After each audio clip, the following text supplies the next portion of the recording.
Hey there, welcome to Takeaway with Sam Oches, a podcast from Nation's Restaurant News. I'm Sam Oches, editor-in-chief here at NRN, and this is the show where I give you an all-access pass to the restaurant industry's most influential decision makers. This week, I'm talking with Sean Pourteymour, the executive chairman and co-founder of Luna Grill, as well as Rich Pinnella, the brand's CEO. Sean and his wife, Maria, founded Luna Grill back in 2004 in San Diego, initially opening the Mediterranean fast casual as a destination for healthier, higher quality foods than the typical QSR. The brand started scaling in 2010, and by 2019 had expanded to more than 50 locations between California and Texas. But it paused growth that year in order to right-size its infrastructure and its systems. That included bringing in Rich, who spent more than 20 years at Taco Bell, who was recently promoted to CEO as Luna Grill looks to once again ramp up its expansion. Sean and Rich joined the podcast to talk about the steps that restaurant companies should take ahead of scaling and how they have built a culture designed to win. In this interview, you will learn more about why the team that builds a brand from scratch isn't necessarily the same one that can scale it, how growth can be aggressive and responsible at the same time, and why competitors in your category aren't necessarily a bad thing. By the way, if you enjoy this conversation and you want to connect in person with the team at Luna Grill, you should join us in Nashville this October 15th through 17th for Create, the event for emerging restaurateurs. Sean is taking the main stage as part of our Founder on Founder session, where brand founders will interview each other about the challenges that they have faced on their growth journeys. Other participating founders include those from Salt and Straw, Swig, Insomnia Cookies, Lazy Dog, and Starboard. This is just one of dozens of dynamic sessions designed to educate and inspire leaders of smaller but growing restaurant concepts. If you're the leader of a brand with less than 100 units and you're looking to learn while also connecting with your peers who are in the trenches just like you, then you cannot miss Create. Go register at create.nrn.com. Jumping now into my interview with Sean Pourteymour and Rich Pinnella of Luna Grill. Also, don't forget to stick around after the interview as I will share my 6 takeaways from this discussion, actionable insights that you can take with you on the go. Okay, I'm sitting down with Sean Pourteymour, the executive chairman and co-founder of Luna Grill, as well as Rich Pinnella, the CEO of Luna Grill. Guys, thanks for joining me today. Thanks for having us. Pleasure to be here. All right, guys, excited to talk about Luna Grill because Mediterranean fast casual, right in my wheelhouse. And you guys have been crushing it at Mediterranean fast casual for pretty much longer than all the rest of your competitors. You guys are really one of the OGs in this space. And for those who are not in California or Texas and have not experienced the Luna Grill, maybe don't know as much about the brand. So Sean, we got to start with you. Tell me a little bit about sort of the origin story of this brand, which you co-founded with your wife. So we started this thing about 21 years ago. I can't believe it's been that long. My wife's pretty passionate about health and wellness. And, when we first got married, we got married in 1998 and had our first child in 1999. So by the time Katya was growing up and started going to kindergarten, my wife just had a passion for, not having the opportunity for families to have great food like we have from our cultures. I come from Iran. My wife comes from Greece. So for us, this kind of food has been just the norm instead of just getting a Happy Meal and going to school kind of a thing, right? So when our kid started going to school, we wanted to have the opportunity. We would send her with home food and she would come back and wanted something different, that the other kids were having. So my wife always talked about starting a kitchen to replace people's kitchens, so to speak. So that's how the whole story started. We moved to an area called Santa Luz and we decided to open this restaurant concept totally on the fly. And just kind of started it on the fly and started growing it as things. So 2004, though, I think about that. I mean, that time, Chipotle obviously had been around for 10 years or so. Panera had been around, but like fast casual as a category wasn't very clearly defined. Mediterranean food, certainly not nearly as mainstream as it is today. So Sean, as you guys opened this restaurant, what was your reference point? What was the model that you guys were aspiring to or were maybe comparing yourselves to? When we wanted to start back then, I don't even think we had the term fast casual. It was when we would go out, it was either go to QSR or you had to go to fine dining, which, cost a lot more, and we just wanted some casual food. That's kind of inspired us. Like we talked about it as the in-between, right? Like we just, with that missing category that wasn't there. And also reason for Mediterranean was because we know it was interesting to us as entrepreneurs that we'd never seen our culture's food in a well-organized chain, if you would. So we just saw it as an opportunity to be able to bring, our pantry of food from our culture, which is huge, to the market in the US. We hadn't except for mom and pop restaurants, when I was a kid, I used to take my friends to Persian food or Greek food and they would love it, but they wouldn't really go on their own kind of a thing. It was kind of an intimidating environment with all. So we thought if we can build something that can replace people's kitchens and kind of be a restaurant where we can take away all the columns and the weird words and stuff like that and make it simple and easy and approachable, that, just like grandma's food. That's kind of what we wanted to bring to life. So, and again, going back to this time, I think it wasn't mainstream that you had this notion of fast casual as being sort of that Chipotle model, walk down the line and build it yourself. And that's not what Luna Grill was, right? When you guys opened this place, and still today, you guys are doing actual plated entrees and sides. Walk me through, Sean, a little bit about the menu and what customers get when they walk in the doors. We have different opportunities as far as plating. We have entrees, we have bowls, we have wraps. We try to have the whole gamut of opportunities so we don't have that veto vote, something for everyone, so to speak. And really our menu is quite simple because it's really the same ingredients that you get on a plate. You can get in a wrap, you can get in a salad, you can get on a bowl. It's really meant to be diverse like that, and we're trying to keep it simple, but yet tasty, right? The other thing that was important, Sam, was, back then when you talk about healthy food, everyone associated that as, I used to say, spa food, right? It's not going to taste good. It's not going to be filling.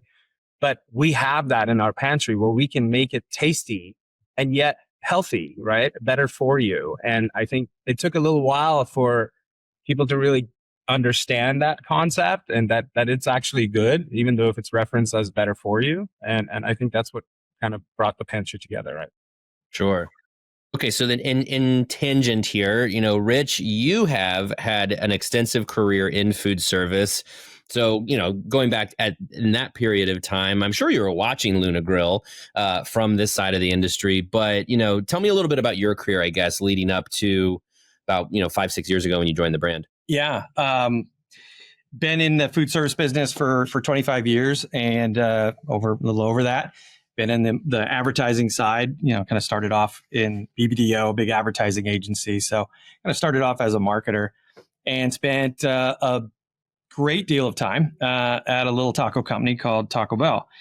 So 21 years living, eating, breathing innovation and tacos was just an amazing experience, an amazing company, and learned a lot. Learned a tremendous amount from innovation. It is just an innovation factory over there, to culture, to leadership. Had the privilege of seeing how specific leaders lead. Greg Creed is just one of the industry professionals who has taught so many of us so many great things about culture and how and people. Taco Bell for a long time, and then I did an international stint at Taco Bell, which I think we had 50 to 75 restaurants around the world. And through a 5-year period, when I left, it was like 500. So what was really amazing about that opportunity is taking a brand that I knew and loved and scaling it in different countries. And it's very different in Japan than in Korea, than in Kuwait. And how do you become really relevant, to those consumers with this brand that they really didn't know about? So a lot of lessons definitely along the way. After that experience, I really love this idea of growing something and scaling something, right? I worked at the big brand in advertising for Taco Bell, but very different when you're just scaling something up. And I was a user of Luna. My family eats at Luna, has always eaten at Luna. And when I left and departed Taco Bell, I got introduced to Sean. I had a cup of coffee, had a second cup of coffee.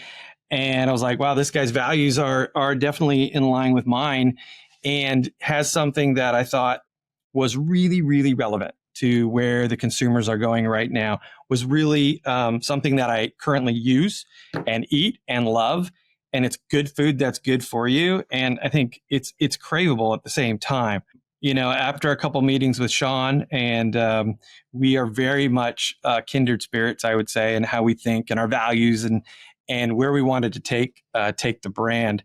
It's been an amazing partnership, and we've done some pretty amazing things over the last 5 years, and especially the last 4 years since COVID. So, a lot of changes for the brand, and a lot more to come. And going back to you, Sean, I mean, thinking about bringing in somebody of Rich's caliber, I mean, I guess you have to kind of look too at the first 15 years of Luna and the growth that this brand had and really helping to define a category in Mediterranean fast casual. Sean, tell me about the evolution of the brand in that time and why bringing somebody in like Rich, why was it the right time to do something like that? I mean, he was pretty articulate, but I'm going to say I think he got sick of paying for the food, and he figured that he would get it for free. That's why he came. It doesn't hurt.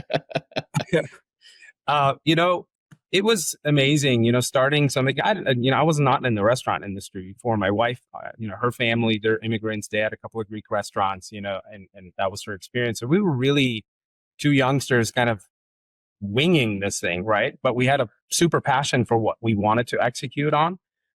And when we opened the first one, we incubated it for a while. And about 6 years later, when the financial crisis happened in 2008-9, is when really the numbers started going up, and we started seeing that whole theory of replacing people's kitchens was working. People were just using us all the time. And everybody thought we were absolutely crazy because I was in the real estate business and there was nothing to do at that point, right?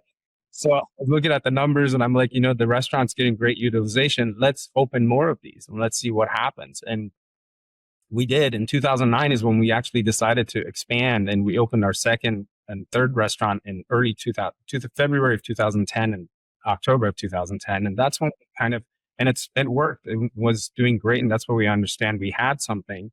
So fast forward, we put a team together and started investing in it and started opening more of them, and going through about 2017, 18, we were growing at a pretty good clip. We're opening, 10, 20 restaurants a year at a time.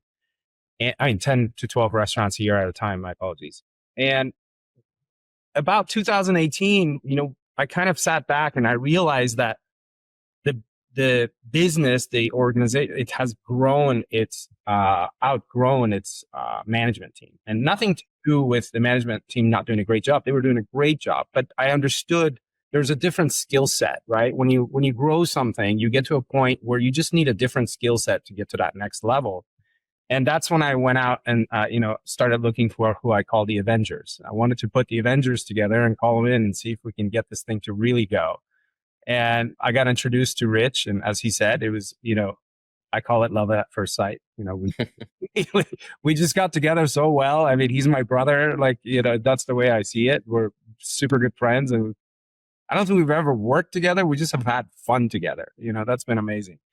And with Rich's help, we started putting the rest of the Avengers together. And today we have, an incredible team, I think first class. And it's been a pleasure really putting this thing together and going through every single square inch of this business and trying to figure out, from supply chain, menu engineering, site selections, people. But the number one thing in this business, that the reason it's successful, is Maria and I, from day one, when we opened this, our mission was to build culture. Mm-hmm. We weren't opening a restaurant because of financial reasons. We were opening this concept because we wanted to, one, bring this concept of our pantry to the US. Two, it was like a university of building culture. And that's why internally we actually call Luna, instead of Luna Grill, we call it Lunaversity. Mm. And that's a really big deal for us in the culture. Well, and I know that you guys, you paused growth. You've really, you grew to about 50 locations, and you guys said, okay, let's sort of stop here and get the infrastructure, the systems right. Tell me, Sean, about the importance of that and how bringing in the Avengers, building this infrastructure, the process of saying, okay, we're going to not focus on unit expansion in this season. I assume that was intentional. It was absolutely intentional. When we were younger and growing this business, we used to hear from everybody telling us, oh, you have to show portability, and you have to go to this state and that state and show them, open them here and there. And, the biggest thing, the best thing we ever did was pull the handbrake. You have to be willing in a business to know when to hit the brakes. I think that's the most important thing. And we figured it out. We had our, stumbling blocks and, as we were growing pains. But when we stopped, we realized we need to invest in infrastructure and figuring out. And so when we brought the Avengers together, which was step one, the most important step, we started looking at systems, which is, super important to an operation like this. You have so many people, and so much supply chain going on. So you got to have the right systems. And we started investing in that. We started investing in really site selection software so we can really understand our consumer, who needs us and who would, endear this brand. So we started learning about that, and we geared up to start the growth again in about late 2019, early 2020.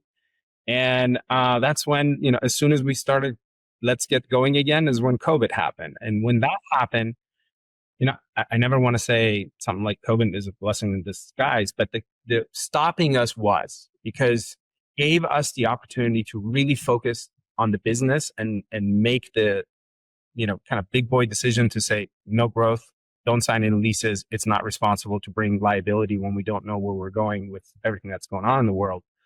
But it gave us the opportunity to really shake up the business from menu to systems to supply chain to people. To really took 3 years to understand if we're going to grow this thing, because we want to be a nationwide and hopefully one day an international brand.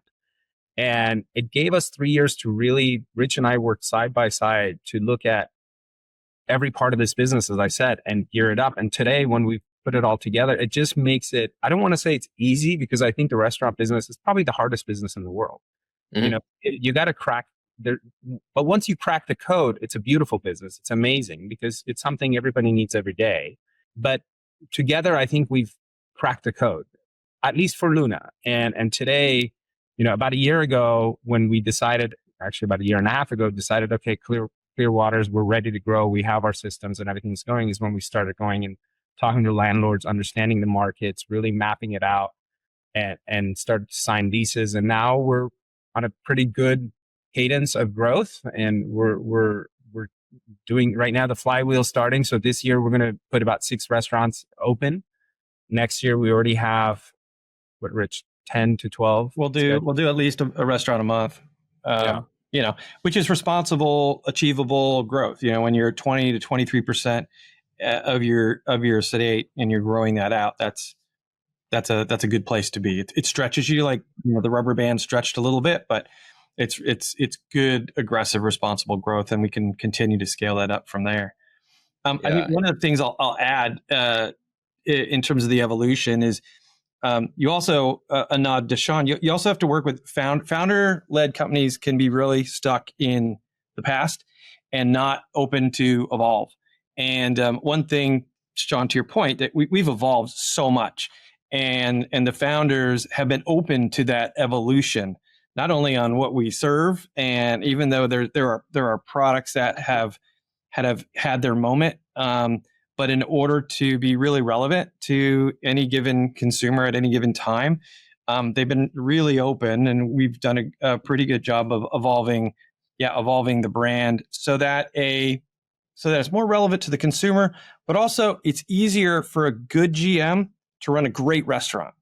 Mm-hmm. If it takes a great GM to run a great restaurant, that's not scalable.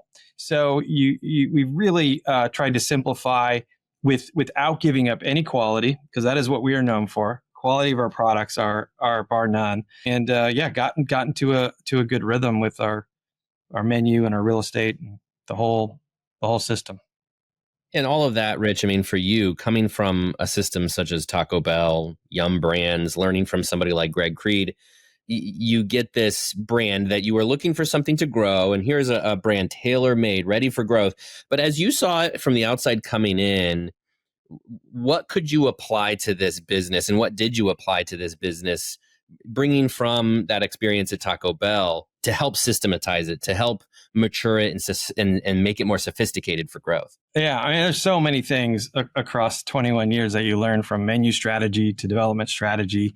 First and foremost is just to back up to culture. So, Sean, we stepped into a business that I felt had the same ideals as myself with culture, and this team has a lot of fun. But I think people at times have a confusion that the CEO or the president's role is to make sure culture is fun, and that's a misnomer, because the purpose of culture is to drive behaviors that win, and winning is fun, and celebrating those wins is everything, whether it's quarterly or yearly or setting a new record on a restaurant. And Yum Brands does a really good job of recognition culture and celebrating those wins. But make no mistake, very competitive organization, as we are. Sean and I are very competitive. The teams are very competitive, and they're driven to win. So from a culture, it's not just, there's so much to it. And then from a process, have a repeatable model. And if you're going to scale, it has to be, you have to have a repeatable model. And you have to be able to have an easy way to build those out, to operate those restaurants, and a menu that also is able to use and utilize throughput. I think after COVID, we've skinnied down. We lost over 58 SKUs. So we cut the tail off on all the low mixing items as best as we can. And then you slowly bring a few different things back. Innovation, definitely bring that over from my experience at the innovation factory that is Taco Bell. And it's innovation because it's relevant, right? They innovate things that are very relevant to the consumer today. So continue that. And to Sean's point, hire people that understand that. Hire leaders that get that. Hire leaders that are empathetic, that teach. With a smaller business, everyone has to be not just a leader in our position, but a teacher as well. And there's a lot of that comes through, is organic to both Sean and I, and kind of where I came from. Yeah. Well, and Rich, obviously Taco Bell, to your point, great leader in innovation, but also just operationally, a brand, really any of the major QSRs, but thinking about the fact that here they put 70, 80% of business through a drive-through, the speed of service, the volume, all of that. I'm imagining a little bit different than a Luna Grill, where you can afford to be a little bit slower with your operations, and where quality is the emphasis, and people understand sometimes you got to wait for quality. But Rich, from an operational perspective, how did you fine tune the model? I imagine you're not slapping drive-throughs on Lunas anytime soon, but I imagine you're looking at some of those tips from Taco Bell to bring into the Luna business. Sure. I was fortunate enough as a marketer to have 2 years in operations at Taco Bell. And then in the 5 years in the international business, I had ops rolling into me. So understood, at a QSR level, how to get throughput and all that. But to your point, Luna Grill is different. A lot of our competitors, even in the fast casual, are more pre-cooked food, scoop to order. We're grilled fresh to order, right? And every time we do it, and I remember starting and just the chicken coming off the kebabs and hitting the plate, and just hearing the sear. I'm like, oh, there's something to that absolute freshness. And so how do you keep that? And then how do I speed that experience up through technology, through cooking technology, through temperature? So we've done a lot of stuff in the back of house in order to speed up that throughput. We've done, we didn't have bowls before, I think 5 years ago. So putting things in the pantry that we can build a little faster as well, that help that throughput. And then above and beyond everything else, what makes our brand sing so well is such a huge percentage. We've really shifted to digital, and such a huge percentage of our brand now is off premise. And when people are ordering through your app, and that's a whole other discussion on technology and how do you make it frictionless, but by people ordering more for takeout and for delivery, I've got a little bit more time to make my food and to make it right, where I've got less people standing in front of the register as well. So leveraging technology in a big way, where people order from the app, they're not feeling that 6 to 8 minute wait time.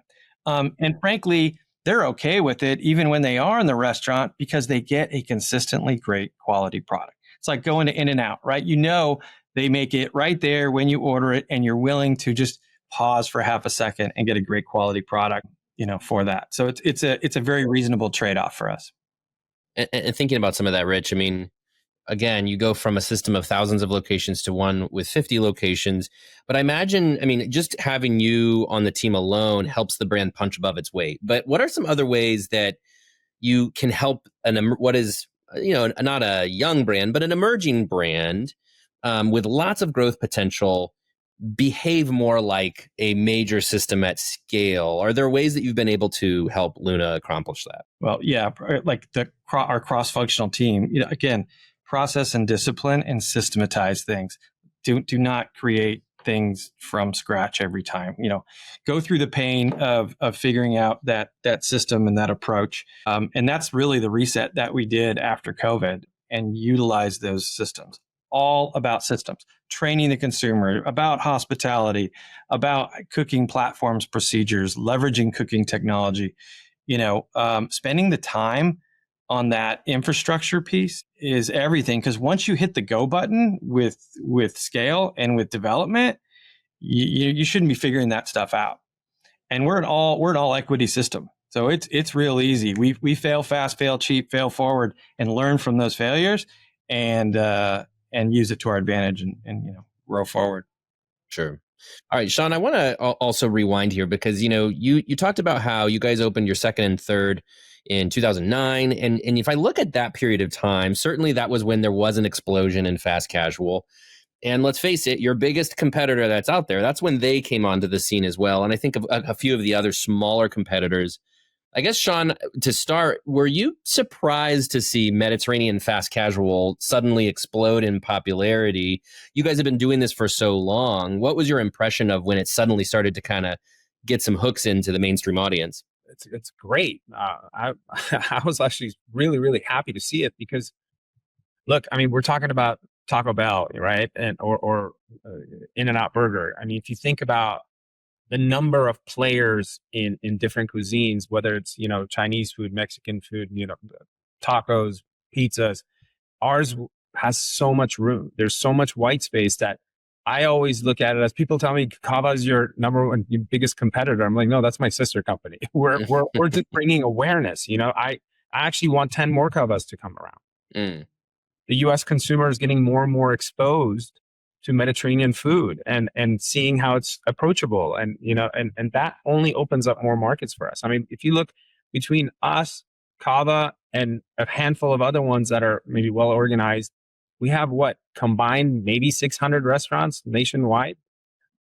Chipotle has almost 4,000 on their own, right? Mm-hmm. So there's a ton of white space. So I actually welcomed it, and for the first decade or so, it was, I think, more challenging because of the education part of it.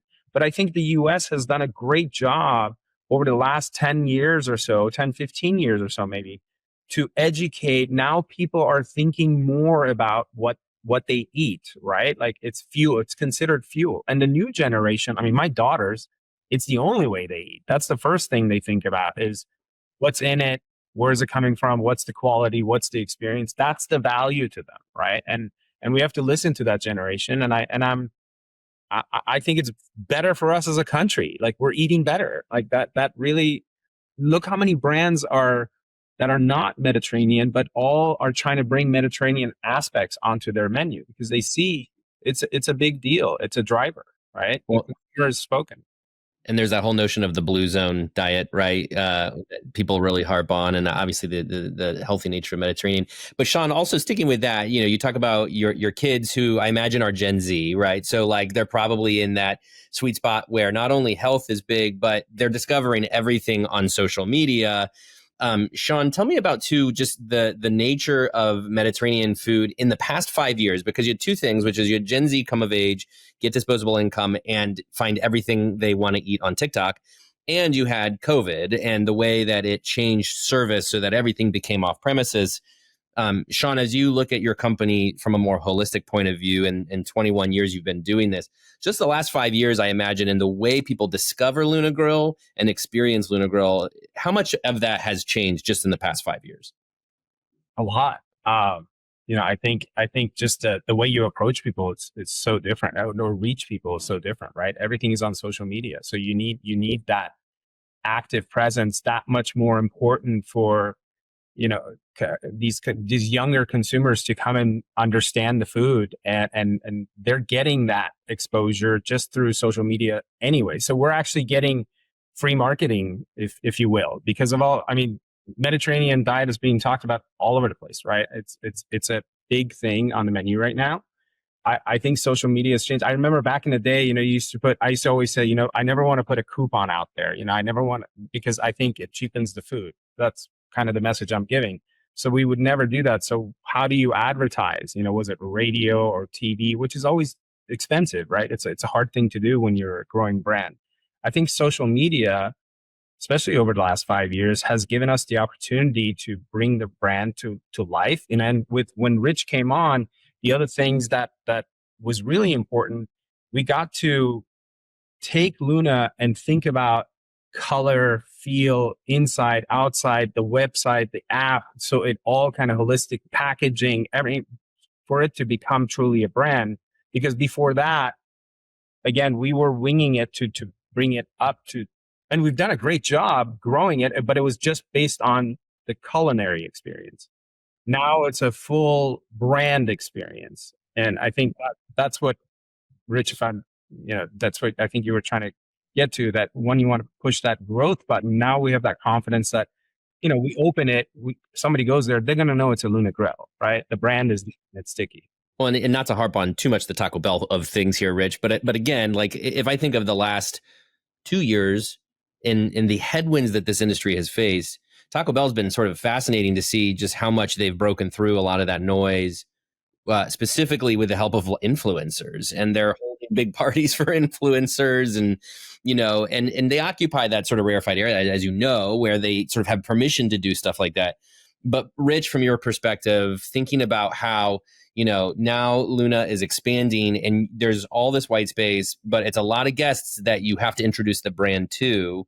What are those tools at your disposal, and how you can, spread the word and ensure that discoverability among the new guests out there? It's the same tools. 74% of our business is now off premise, right? It wasn't that before. We're 55%, digital. So so you just have to go after a targeted approach in terms of who you're going after with our products. But to Sean's point, Gen Z, it goes all the way from Gen Z to boomers. Now, Gen Z is definitely, changing the way they eat. So, and the media and how they consume media is the same. The relevance of our messaging may be different. We sell, our purpose is inspiring great food choices, right? And I think what we do is we try to redefine what we sell. We're not just selling gyros and salads and bowls. We are selling better for you, right? It happens to taste really, really great, but that's what we're selling. So as an example, any initiative that we're doing online and digital supports that. And so 2 weeks ago, we just announced a partnership with Dietitian Live. Dietitian Live, and you think about how relevant that is for our audience. Dietitian Live is where you can get, if you're a rewards member, you can get an hour session free with a dietitian to go over any sort, your family history, everything, and about your diet and about how do you eat better, as an individual. That's some pretty awesome stuff. And then beyond that, they'll continue those conversations, and most insurances kind of take that. So everything we do in the verticals that we have, whether it's health and wellness or sports, we're tying into those things in a very similar way, reaching those people through a digital kind of platform. But I think our audience is a bit broader in the sense that sports teams, they want better for you. And when I was coaching, when I was younger, coaching my kids' team, we didn't pay attention to what they ate before the game or in between double headers, and now they do. People eat Luna Grill. The women's San Diego Wave team kept on coming in our Mission Valley location, and so we just lean into it. They're eating it before games. They want to fuel themselves with our products. So I think it's just tying in a unique way, in a relevant way with those consumers. So we're still using the digital platforms to do that. Sure. Still using influencers, just different types of influencers, right? The other thing I would add to that is, we talked about culture, and, we're our influencers are also within. We're 1,000 people strong. And, when you have great culture, which, we really pride ourselves on that. This, the industry average, even on a normal, forget COVID, normal for our industry is about 110, 120%, right? People come and go, they're students. We're like 60%, which is amazing if you think about it. So we don't have as much turn because we try to create an environment where our team members are part of the family and they love what they do. And guess what? With the social media, they're out there as well. So they're like our own influencers as well, because it's like family, right? I think that has a lot to do with it. Yeah, that's a great point. Sean, I want to shift to looking at the future. And Sean, you've been running this brand for 21 years now. You opened it 21 years ago. You bring in a guy like Rich. Sean, I imagine you could have just said, you know what, I'm out, I'm retiring. Here's the brand, here are the keys, I'm taking off. Clearly, you're still very involved in Luna Grill. I'm curious what you see as being your role and your wife's role as you guys are still involved with this brand. You're advisors to Rich and his team. What are you providing? And I guess, what do you hope to see in Luna Grill's path here in the coming, 3 to 5 years? I don't hope. We're going to ensure that I think we're absolutely ready for this growth. I'm super excited about it. We're addressing different markets. We're internally talking about as we're going into Arizona next, which will be open this year. We're currently in Texas and in California, and we're just talking internally about adding a couple of more markets so we can continue that expansion rate. But the vision has always been the same. I want to see Luna Grill nationwide. I think it's a brand that absolutely deserves to be nationwide, and I think it's a great thing to be nationwide, right? I think, for me, Luna Grill, for Maria and I, when we started it, like I said before, it was really meant to be replacing people's kitchens, and it kind of became a restaurant secondary, but really that's why our strategy was to go into the suburban markets where there's a lot of rooftops, and we can be the kitchen between those rooftops and help families, because you can eat our food 2-3 times a day and not feel guilty about it. There's opportunity and choices there for everyone.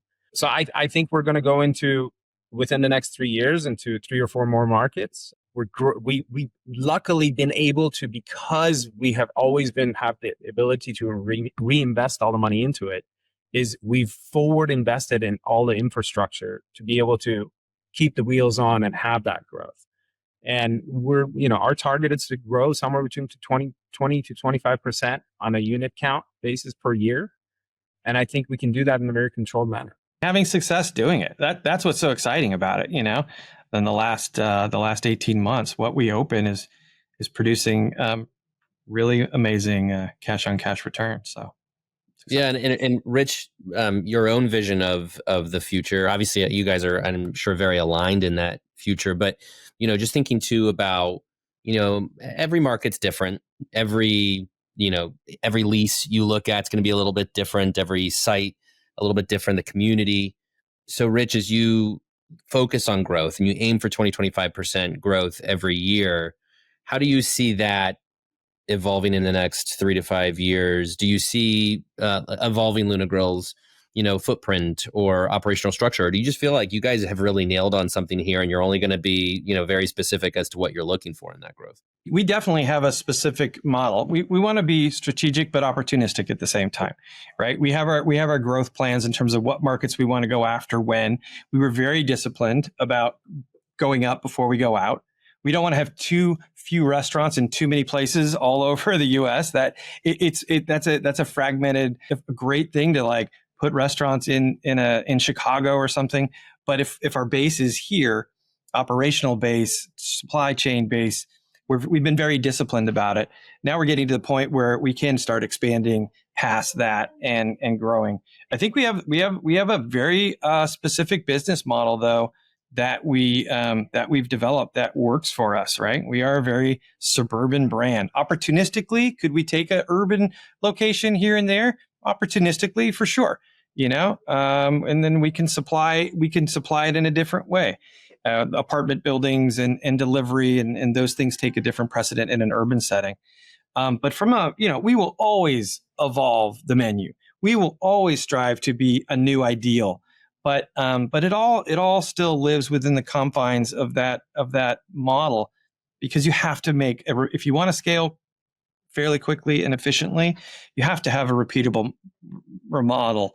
Otherwise, you're trying to like change the wheels while you're driving around the track at the same time, and then it's chaos, because it's hard enough to grow at a rapid pace if you don't have a defined kind of model. And along the way, with any brand, as you evolve and as you grow up, hopefully you improve, you improve how you're doing it, and it gets better and better. One of our secret sauces is our consistency. I have to give a shout to our operations team, and this is because of our culture. Our turnover is in like the low 60s, high 50s.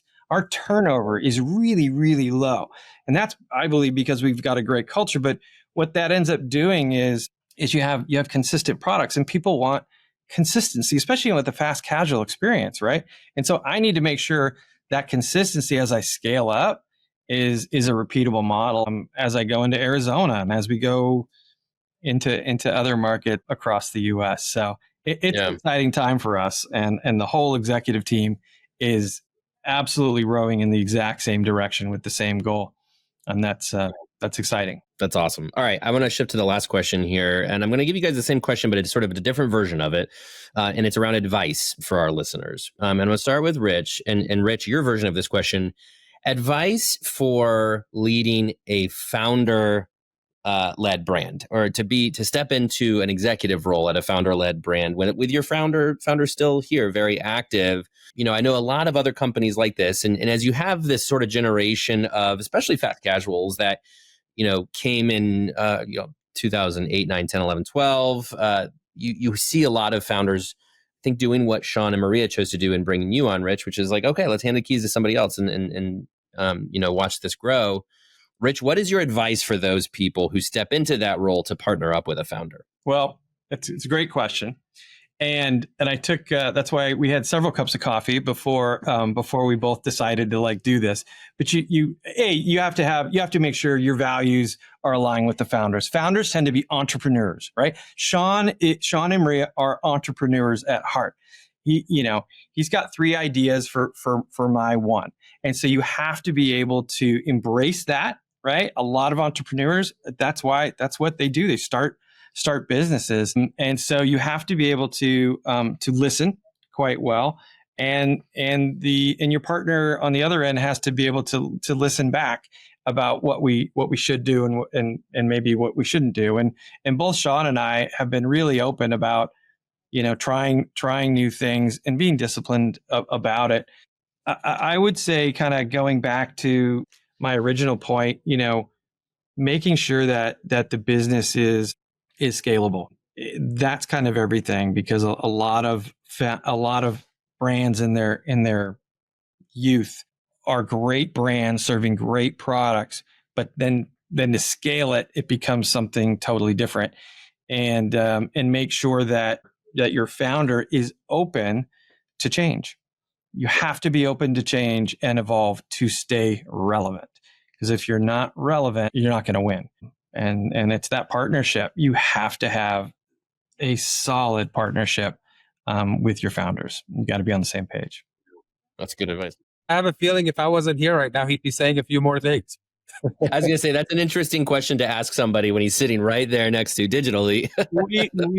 We've gone through so much together in such a feels like a small amount of time. We've evolved ourselves as well as the brand, Sam, that we think a lot alike in some ways, and the way we approach things sometimes is different, which is good, which is really good, right? So. Yeah. All right, Sean, then the question to you then is your advice for founders, because again, lots of founders in a position as you are, which is great business, growing business, and an opportunity for more for those people in that position that you and Maria were in. What is your advice to founders of emerging brands with growth potential as to, how they can take their brand to that next level? It's really important to know that you don't have to know everything. And know what you don't know, right? Identify those. But I've always had a belief that, you surround yourself with brilliant people and brilliant things will happen. And it's my job to identify what we need, when to stop, and who to bring on. But when you bring somebody on that's very talented, a lot of, I don't want to say a lot, but I've seen founders that are still very opinionated, right? And if you're going to trust someone, you got to trust them. You got to get out of the way and let them do their thing. And and that's why you pick them, right? So I think that's really important, to give autonomy to the team that you build. Yeah, and at the same time, and support them in every way possible. My expertise is being an entrepreneur. I'm great at business and finance, and I know real estate. I have a real estate background, so those are the things that I can help Rich with the growth of this business. But when it comes to operational skills and the fundamentals of the restaurant business, Rich has a lot more experience than I do, and we recognize that about each other. So, like I said, you don't have to be everyone. You just have to know who you need, and I think you have to be very thoughtful about that. I think Sean's done a good job of that. And, I say, when you hire people, your executive team, you select, support, step aside. So you select people who've got a track record of winning, not just pedigree people on paper, but people who've really had a track record of winning. And then you support them and get things out of the way, which I've tried to do and Sean's done for me. And then ultimately, to Sean's point, you kind of have to step aside. Otherwise, why are you bringing that CMO and COO, and why are you bringing those people in? Because it's about who you bring in and what they can bring to the party, right? Trust is a big thing in business. Big thing. If you can't trust, you shouldn't be in business. It's just you're going to be in a very difficult situation. For sure. Great advice, Sean and Rich. Guys, thank you so much. Can't wait to see what's next for Luna Grill. Excited for you, cheering for you on this side of things. So thanks again for your time. Thank you very much. Thanks, Sam. Pleasure. That was my interview with Sean Pourteymour and Rich Pinnella of Luna Grill. So what should you learn from this interview? Here are my 6 takeaways. My first takeaway is that the team that builds a brand from scratch isn't necessarily the same that can scale it. Sean started this company with his wife, Maria, and for the first several years, really for about the first 15 years of this brand's life, they were building it themselves alongside a team that they had recruited to be a part of it. But Sean said, they recognized after a certain point that this was a rocket ship, that this was a brand that had a ton of potential. And in order to get it to fulfill its potential, it's going to need a different team who has a different skill set. As Sean said in the interview, they wanted to recruit the Avengers to come in, be in charge of this concept and take it from good to great, to take it from that growth stage into something that could be more mainstream. Rich was, of course, the biggest piece of that puzzle. He came in as chief brand officer, was immediately promoted to president, and now just recently was promoted to CEO. But it also included several other executives that they have brought in, some with Rich's help, to again be the Avengers who can take this brand to the next level. Your own brand, maybe it has several people who've been a part of it from day one, and that's great, by the way. They should stay if they are the right people for the job. But you might also consider that to take the brand to the next level, you might need to bring in some folks from the outside who have that different skill set. My second takeaway is that you should know when it's time to hit the brakes. For Luna Grill, that time was in 2019. They realized they'd gotten to 50 units. They had a really great concept on their hands. They had a lot more potential in front of them, but the infrastructure, the systems, all of it was starting to get a little bit wobbly. They recognized that in order to truly fulfill the potential, the systems had to be tight. The infrastructure had to be strong. Sean said that the best thing that they did was they pulled the handbrake. They said, let's stop growing. Let's figure this out first, and then we can grow again. By the way, the timing ended up being fortuitous because they decided to do that right before COVID. They thought in the early, right before COVID hit, they thought that they were getting to that point where they were ready to grow again. But as Sean said, much like a lot of other brands have reflected on with COVID, depending on the brand, of course, COVID for some was kind of a blessing in disguise. Give you that time to take a step back, reflect, see what's working and what's not, and get the brand set up for growth once things opened up and became viable to grow again. That was the case for Luna Grill. They emerged from COVID stronger than ever. They had the infrastructure, they had the systems, they had the team, and now they're ready to grow again. My third takeaway, speaking of growth, is that growth can be aggressive and responsible at the same time. Now, you hear about aggressive growth from restaurant companies all the time. They say, I want to open hundreds of locations. I'm going to grow. We're going to be opportunistic. that can be okay, assuming you're doing it responsibly. And that was what Rich said about Luna Grill's growth, is that they believe they can be opportunistic. They believe they can be aggressive. They're talking about 20 to 25% growth every year. And that's going to be pretty aggressive for a system that's currently about 50 locations. However, there is a responsible way to do it. And again, the team at Luna Grill has gotten the systems and the infrastructure in place to support that growth.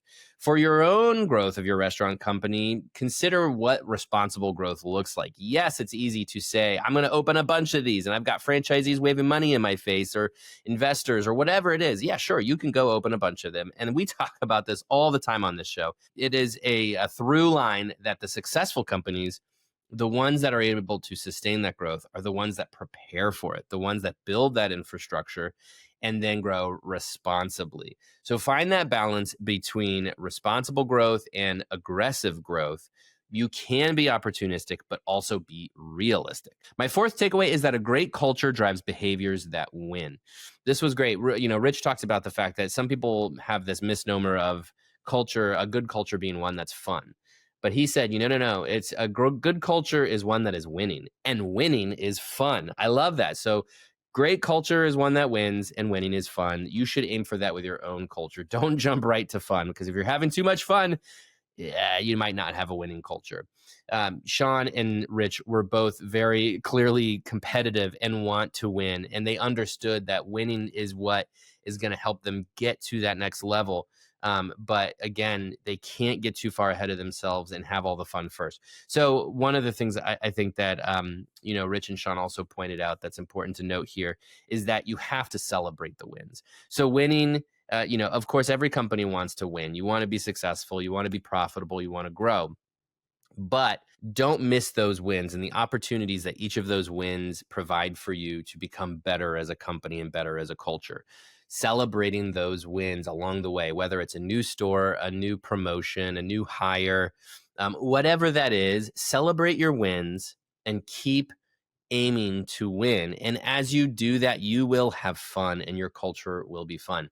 Couldn't believe it, but Luna Grill's growth, I believe they said, was somewhere around 60%. And when you have an industry where the average turnover is something like 150%, 60% is really remarkable and shows you that winning culture is working. My fifth takeaway is that competitors in your category aren't necessarily a bad thing. So, of course, the elephant in the room hanging over this whole conversation is that Mediterranean fast casual is a different category now than it was in 2004 when Luna Grill first opened.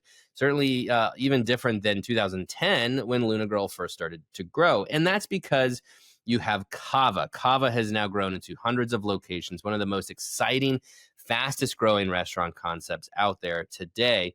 And one might think, oh, well, Cava, big competitor to Luna Grill, might stand in their way as Luna Grill looks for growth. But Sean had this great thing that he said. He said, no, I see Cava as my sister company. I did not expect that. I thought this was such a great way of phrasing it because he doesn't see the competition in Mediterranean fast casual as a bad thing. He says he wants 10 more Cavas out there because all of them are doing the same thing, which is they're helping to educate the customer on Mediterranean food and getting Mediterranean in a fast casual environment in particular. For Sean, this is basically free marketing. The more Cava and other Mediterranean brands succeed, and the more you see them on social media, the more customers familiarize themselves with these concepts, the easier it will be for Luna Grill to enter new markets and win fans over because they've already done a lot of that work. I think that's a really good thing, a really healthy thing to do with your competition. Don't see them as this, don't see it as some, bloodthirsty, battle where you're trying to duke it out with the competitor. See it as linking arms with, your fellow sister concept, your fellow, whatever category you're in, that you're all in this together. Rising tide lifts all boats, folks. And if you're lifting the boat of your category, it's going to help your competition, but it's always going to kind of come back to help you as well. And their success will help out your own success. That is a really healthy way to look at your competition. I think you should think about doing that as well because, it'll make your growth a lot more easy as you enter new markets where the foundation has already been built by your competition. My sixth and final takeaway is that if you surround yourself with brilliant people, then brilliant things will happen. That was a direct quote from Sean at the end there, and I thought it was great. He was using this in reference to hiring Rich and others on their Avenger team of leadership. People make a business go round, right? At the end of the day, especially in hospitality, especially for restaurants, people are at the core of your success. And you've probably heard it before, but you should surround yourself with people who are smarter than you. Maybe not smarter always, but at least the people who complement your skill set, that they know how the things to do that you may not know. If you're a founder and maybe you've got a successful restaurant company on your hands, maybe there's a lot of potential ahead of you, but you don't know it all. There's no way that you know it all. Bring in people from the outside who can come and help you, who have different skill sets. That's what Sean and Maria did with Rich, and clearly it's paying off. And now this company is ready to grow. Look for those brilliant people who can help you to do brilliant things. Those are all my takeaways for today. I hope you enjoyed this episode. Please remember to subscribe to Takeaway wherever you listen to podcasts and leave your feedback. You can also email me at sam.oches@informa.com. Thanks again, and talk to you next week.